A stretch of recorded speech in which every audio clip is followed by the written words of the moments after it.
Sorry ma'am, pero kinansel niyo yung booking ma'am eh. Na-cancel ko. Oh, kinansel ma'am, rebook ka ma'am. Hindi tayo pwede tumakbo nang hindi naka-booking. Kasi next time ma'am, pag nag-text kasi ako sa inyo, nag-text kasi yung biker ma'am, pag yun nakakancelin, automatic naman po yung pupunta po yung biker nun. Na-cancel ko po kasi, sorry. Oh, yun. Okay lang po ma'am, walang problema. So, yun.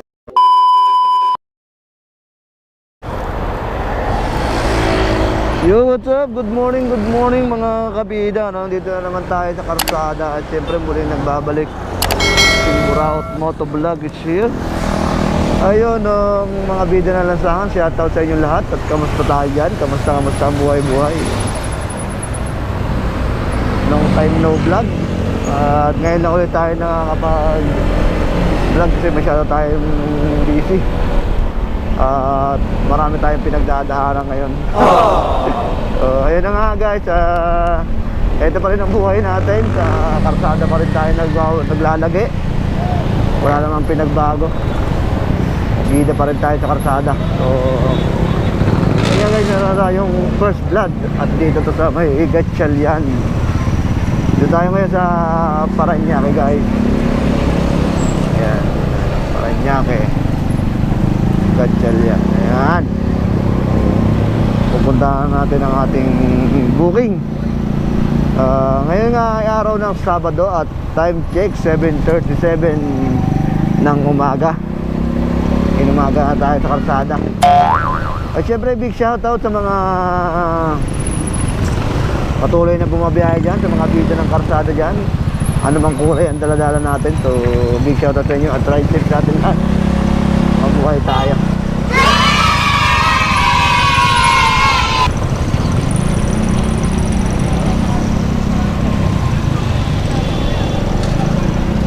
Subukan ulit natin mag-vlog yun.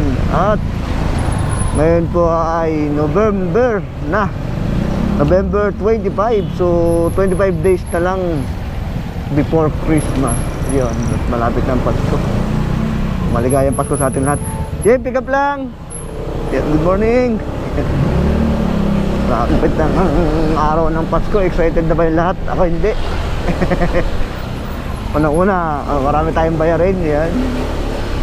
Pangalawa, hindi masaya yung Pasko.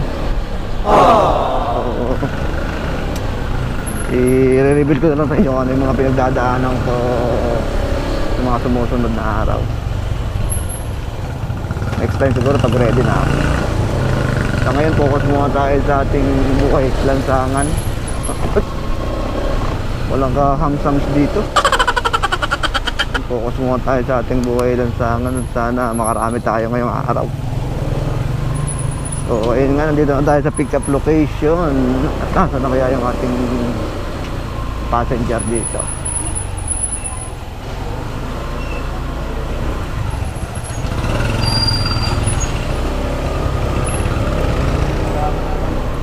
Mga tao rito parang hindi sila handa sa lahat ng ating mga gagawin.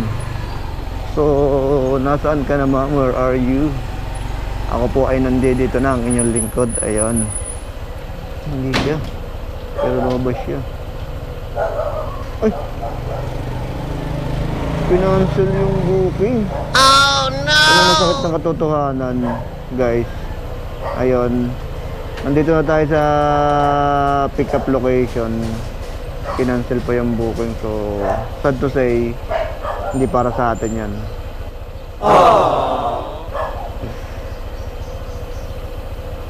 Check natin para alam na nagpunta dito. Dito na po ako. Ayun, so guys, meron nang pumalit na booking. Ito sila. May pumalit na naman. So sana malapit lang yung pick up. Ay, alayo ng pick up. Yun guys, sad to say, kinansilan tayo ng booking. Nandito na tayo sa pick up location. Siguro nainip yung passenger natin sa lakad ng ayun. Ito siya, pero cancel na yung booking. Sorry ma'am, pero kinansel niyo yung booking ma'am eh. Na-cancel ko. Oh, kinansel ma'am, rebook ka ma'am. Hindi tayo pwede tumakbo nang hindi naka-booking. Ay, sorry ma'am, pinasukan na ako ng booking. Sorry. Ay, hala. Oo. Sorry po. Kasi next time ma'am, pag nag-text kasi ako sa inyo, nag-text kasi yung biker ma'am, pag yun nakakancelin, automatic naman po yung pupunta po yung biker nun. Na-cancel ko po kasi, sorry. Oh, yun. Okay lang po ma'am, walang problema. So, yun nga lang, ang risk lang, nagmamadali kayo, nandito na yung biker. So, Sige. book na lang po kayo palibago ma'am. Pasensya na rin po ha. Next time ma'am ha. Okay po. Ayun guys, sad to say, cancel ni ma'am yung booking. Nagmamadali siya, so ayun, hindi ko siya nasakay kasi nga cancel na yung booking niya. At syempre pinasukan naman tayo ng panibagong booking. Long ride to. Ito ay papuntang Cavite, yun, Cavite City. So, goods naman may pupuntahan tayo ron. Check natin kung pwede siya ngayon. Sa mga pick up nito. Sana malapit lang yung pick up. Oy. So, yun guys, 2.1 ang pick up natin mga kabida, no? So, pupuntahan natin yung panibagong booking natin kasi kailangan silang tayo ni ma'am.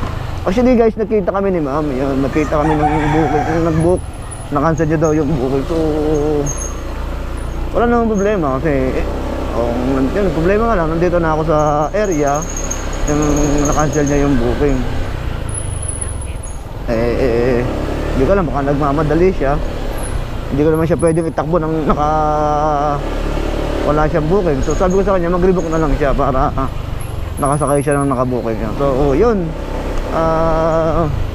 Ano ko lang mga kabida, no, na wag po tayo magsasakay ng hindi nakabooking kasi unang-una, bawal po yan eh.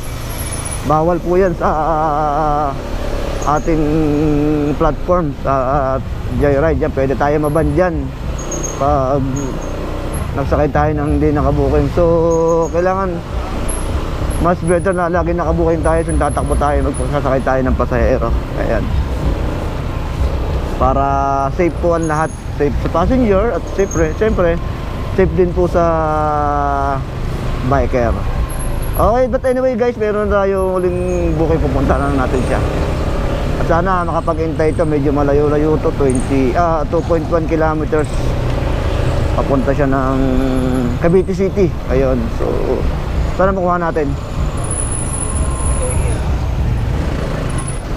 Ayun mga kabili. Sad to say, another cancellation booking na naman. Ayun. Oh no! Sayang. Hindi talaga tinatawag na pag hindi talaga para sa atin, hindi talaga para sa atin. Ayan. Huwag natin ipili.